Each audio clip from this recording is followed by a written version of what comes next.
Hello everyone, I'm going to present our work, Enhancing the Interoperability between Deep Learning Frameworks by Model Conversion. It's a joint work with Chen from ByteDance, Ru, Tingting, Xiang, Haoxiang, and Mao from Microsoft Research. Okay, let's start by the motivation. When people want to enjoy the magic of deep learning, which is the hottest and most promising technology of AI, he has to choose a framework to work on. He can choose TensorFlow from Google, which is the most popular one. He can also choose CMTK from Microsoft, which has some advantage of speech recognition models. And he can also use MXNet, which is sponsored by Amazon and has an active open source community.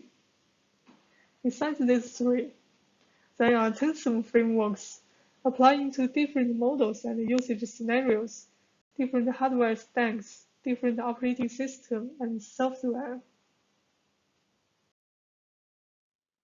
So based on the different reasons, you and your partners may choose different frameworks.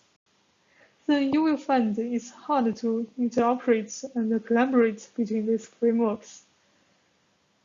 So people keep asking these questions.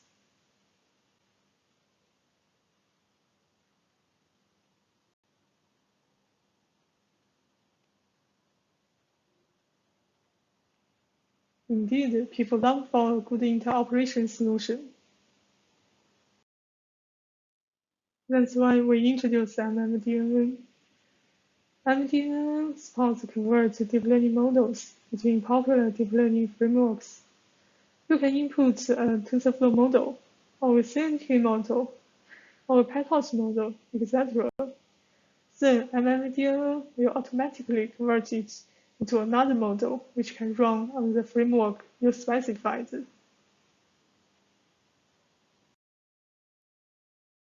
The basic idea behind MMdnn is simple. The key point of it is the conversion of a computation graph. As we know, the deep learning model, in fact, is a sequence of math functions, and the model is represented by the computation graph. So, if we know the computation graph of the source model, we can map it into the API code in another framework. Then we can implement model conversion. Okay, as for MMdnn, it takes a source model as input and then passes it into a computation graph, then formalizes this graph into an intermediate graph. Last, MMdnn generates the target model based on the intermediate graph. This basic idea seems reasonable, but it is not competent for handling the realistic case due to the following challenges. The first is the differences in the spotted features between deep learning frameworks.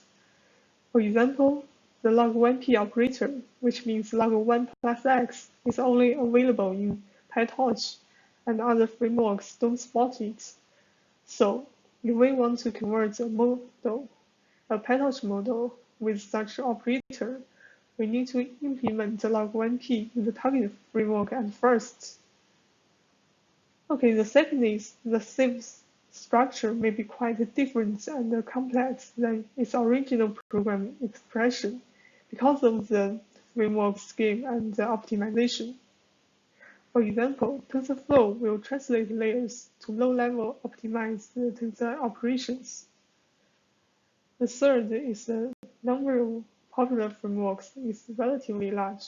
So, if we implement a converter for each conversion from one framework to another, the engineering efforts will be significant. So first, to handle the potential heavy engineering efforts, we design the architecture of MMdnn like this. We refer to the design of computation, transform the models with different formats into a unified intermediate representation, which is intermediate computation graph. Then transfer the IR to the target model. Doing so can reduce the conversion complexity from m times n to m plus n, which significantly reduces the engineering efforts. Concretely, we divide the conversion pipeline into 3 phases.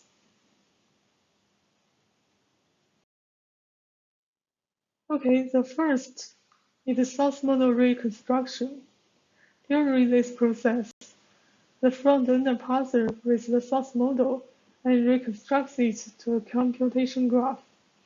It also extracts the shape information and weights from the model and saves them into global objects. We implement the front parser for every spotted format by using the built-in API of the deep learning framework. For example, for PyTorch, we use torch.load to deserialize picked object files to memory. Then constructs the PyTorch graph from the loaded information. The learnable parameters and shape information are stored in the global objects, state dict and shape dict. The second phase is intermediate model transformation. The generator traverses the computation graph in certain topology order and transforms it into intermediate graph, which is represented by the IRO MMdnn.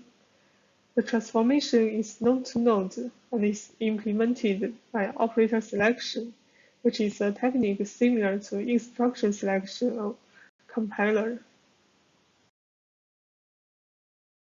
The operator selection technique involves 2 key techniques: macro expansion and bank covering. The process of macro expansion is checking the operator of a node, then locating its matched expander function, then executing the function code to emit the equivalent IR node.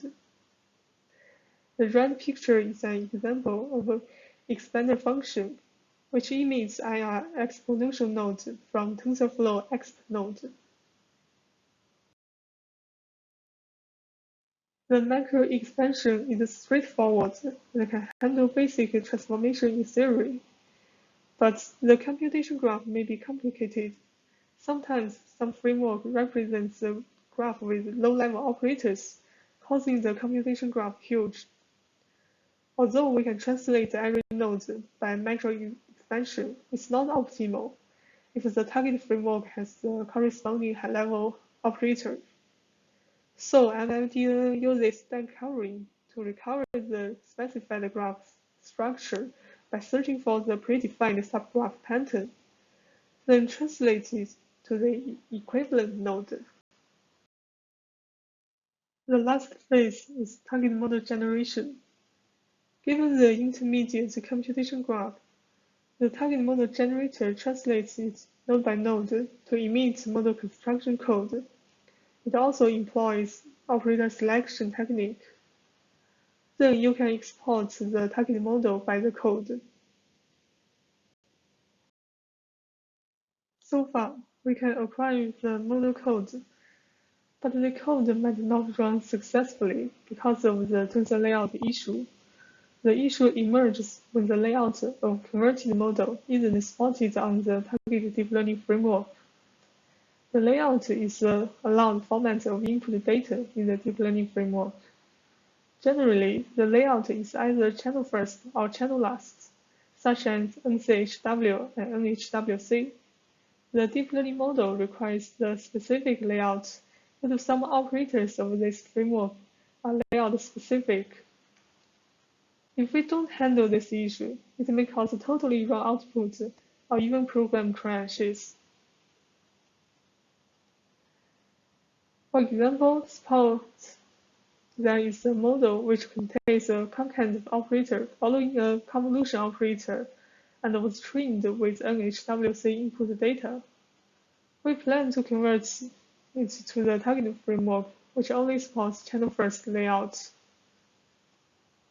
After we acquire the converted model, if the current input data is still NHWC, the converted model will run successfully until it encounters the convolution operator.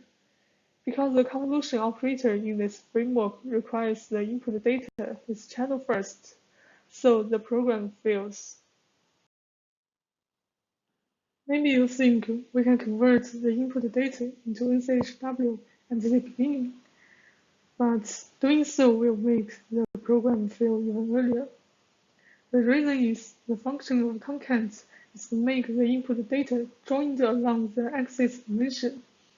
So the data in this case will be joined along the C dimension, and the axis is specified as 1, but it should have been joined along the original dimension h, so the program also fails. To solve this issue, a naive method is inserting the data transpose operator around the incompatible node. But it may don't work. The reason is the learnable parameters and the attributes are part of the operator implementation, and they are bound to the original NHWC layout. So, to make the operator transposable, we need to modify the bounded attributes and the learnable parameters, and even we need to re-implement the operator. Okay, with all these techniques, MMdnn can successfully convert deep learning models into multiple formats. Let's see how it performs. We tested MMdnn on 7 popular deep learning frameworks and selected the corresponding ResNet 152 and Inception v3 as tested models. The test dataset is 4,000 images from COCO 2017 test datasets. The test metrics include top 10 accuracy and mean relative error.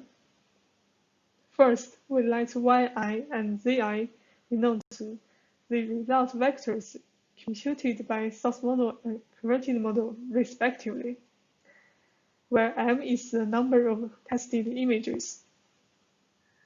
We define the top 10 accuracy for an image is either 1 or 0. If the top 10 predicted labels in yi and zi are identical, we say ACCI is 1, otherwise it's 0. So the overall accuracy is the average of all ACCI. As for mean relative error, we first calculate the relative error for yi and zi to assess the distance between them. Then the MRE is the average of all relative errors of tested images. Okay, the table shows the experimental results. From the table, we can see many of them satisfy MRE is less than 1,000, which means the overall difference between the two prediction vectors is small. But there is also some MRE values are relatively large, such as these cases. But since all the top 10 accuracy is perfectly 100%, we think the differences come from the insignificant vector components, and so we think it won't affect the model learning performance. Next, I will summarize our work. This work is motivated by the demand for deep learning model interoperation. It adopts a unified intermediate representation-based methodology and implements an extensible conversion architecture to its contribution from the community. MMdnn has reached good maturity and quality, and is applied for converting production models. Okay, that's all. Thanks.